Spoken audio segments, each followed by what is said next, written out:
একটা আপেল কি তোলা যাবে? नीलम देख अभी खाएगा तो उल्टी हो जाएगा। उल्टी हो जाएगा।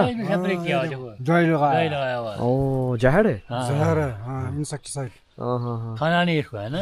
দেখুন একবার শুধুই এখানটায় পুরো আপেলে ভর্তি, ভেতরটা যাচ্ছি দেখাচ্ছি আপনাদের।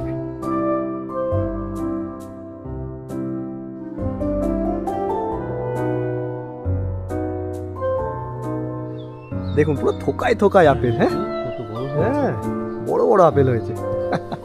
মানে আপেলের সিজন এলে কি হতো, পুরো গাছটা পুরো ভেঙে পড়তো এমন অবস্থা। দারুণ দারুণ। এই যে একটা নয়, প্রতিটা গাছে একই অবস্থা, প্রত্যেকটা গাছ। আর এটা তো মনে হয় পাতাই নেই, আপেল বেশি।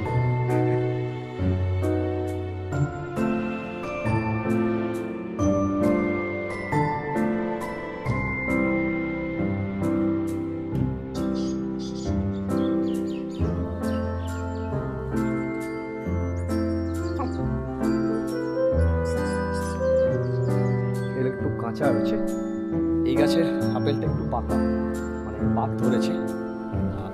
ছোট্ট একটা গাছে আপেল।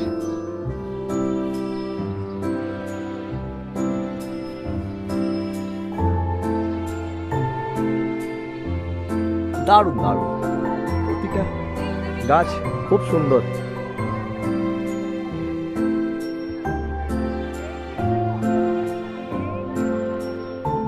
তো দারুণ,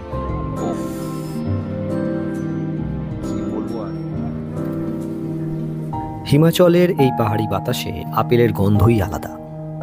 এখনো ছোট ছোট সবুজ রঙে সাজানো, ঠিক যেন প্রকৃতির কোলে লুকিয়ে থাকা লাল রত্নের অপেক্ষা। আর কিছুদিন পরেই এদের রং বদলে যাবে, তৈরি হবে পাহাড়ি আপেলের আসল সৌন্দর্য। প্রকৃতি নিজের সময়েই সবকিছু করে, আমরা শুধু তার জাদুটা উপভোগ করি।